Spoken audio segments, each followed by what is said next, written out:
കാർഷിക വിളയുടെ ഉൽപാദന വിപണന രംഗത്ത് 40 വർഷത്തെ പ്രവർത്തന പാരമ്പര്യവുമായി Bismilla rubber nursery farm and gardens Vaniyambalam.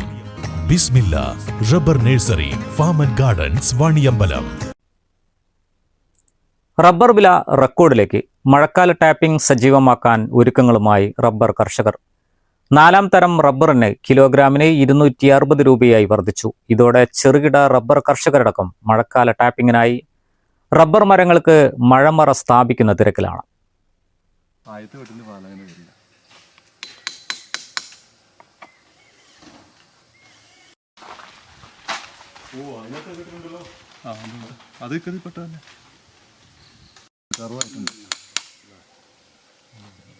വേനൽ ചൂടിനെ തുടർന്ന് ഭൂരിഭാഗം റബ്ബർ തോട്ടങ്ങളിലും കഴിഞ്ഞ 2 മാസത്തോളമായി റബ്ബർ ടാപ്പിംഗ് നിർത്തിവച്ചിരിക്കുകയാണ്. അതിനാൽ തന്നെ റബ്ബർ വില റെക്കോർഡിലേക്ക് കുതിക്കുമ്പോഴും റബ്ബർ കർഷകർക്ക് ഇതിന്റെ പ്രയോജനം ലഭിച്ചിട്ടില്ല. റബ്ബർ വില ഉയർന്ന പ്രതീക്ഷയിൽ മഴമറ സ്ഥാപിച്ച് ടാപ്പിംഗിന് തയ്യാറെടുക്കുമ്പോഴും വില വർധനവ് നിലനിൽക്കുമോ എന്ന ആശങ്കയും കർഷകർക്കുണ്ട്. മഴമറ സ്ഥാപിക്കുന്നതിനുള്ള പ്രധാന തിരിച്ചടി പ്ലാസ്റ്റിക് പശ ഉൾപ്പെടെയുള്ള അസംസ്കൃത വസ്തുക്കളുടെ വിലയിലെ വലിയ തോതിലുള്ള വർധനയാണെന്ന് കർഷകനായ ഇടിവണ്ണ കുട്ടിയച്ചൻ എടാട്ടുകുന്നേൽ പറയുന്നു.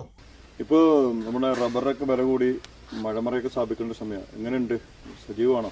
സജീവമാണ്. പക്ഷേ ഈ മേഖലയിൽ തൊഴിലാളികളെ കിട്ടാനില്ല. അതായത് പണ്ടൊക്കെ ഞങ്ങൾ 10 പേരും 8 പേര് 10 പേര് 12 പേരൊക്കെ പണിയെടുത്തുകൊണ്ടിരുന്നായിരുന്നു.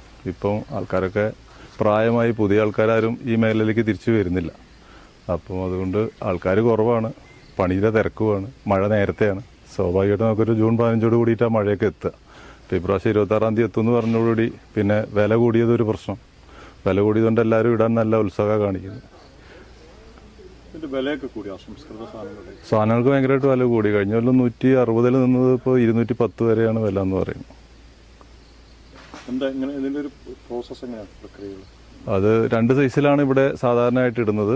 അതായത് ഒന്ന് ഷെയ്ഡ് ഇടും, അതായത് നമ്മൾ ഒരു മിടി മാതിരി പ്ലാസ്റ്റിക് ഇട്ടിട്ട് അതിൻ്റെ അടിയിലൊരു ഷെയ്ഡ് ഫിറ്റ് ചെയ്യും. അത് നമുക്ക് വലിയ മഴയുള്ളപ്പോൾ വെട്ടാൻ പറ്റില്ല, ചെറുമഴയത്തൊക്കെ എത്തില്ല. ആ മഴയ്ക്കാണ് കാര്യമായിട്ട് അതങ്ങനെ ഉപയോഗിക്കുക. മറ്റേത് സാധാ നമ്മൾ 20 ഇഞ്ചിൻ്റെ 18 ഇഞ്ചിൻ്റെ പ്ലാസ്റ്റിക് ഇട്ടിട്ട് സാധാ പ്ലാസ്റ്റിക് അങ്ങനെ ഇട്ട് 2 വിധത്തിലാണ് ഇവിടെ വെട്ടിക്കൊണ്ടിരിക്കുന്നത്. പിന്നെ തുമ്പി എന്ന് പറഞ്ഞ സാധനം വേറെ മറ്റുള്ള എസ്റ്റേറ്റുകളിലൊക്കെ ഇവിടെ ഇല്ല. അത് ഈ കാളിയാവ് പൂക്കോട്ടുംപാടം ആ ഭാഗങ്ങളിലേക്കൊക്കെ കാര്യമായിട്ട് അതാ ഉപയോഗിക്കല്. റബ്ബർ മറ ഇടുന്ന തൊഴിലാളികളുടെ ക്ഷാമവും മറ്റൊരു പ്രതിസന്ധിയാണ്. 25,000-ലേറെ ചെറുകിട റബ്ബർ കർഷകർ ജില്ലയിലുണ്ട്. നിരവധി റബ്ബർ എസ്റ്റേറ്റുകളുമുണ്ട്. മഴക്കാല ടാപ്പിംഗ് സജീവമായാൽ ടാപ്പിംഗ് തൊഴിലാളികൾക്കും ആശ്വാസമാകും. News bureau, Nilambur. തലമുറകൾ സാക്ഷ്യം വഹിച്ച വിശ്വസ്ത പാരമ്പര്യവുമായി PAK gold and diamonds. Most trusted gold. PAK gold and diamonds.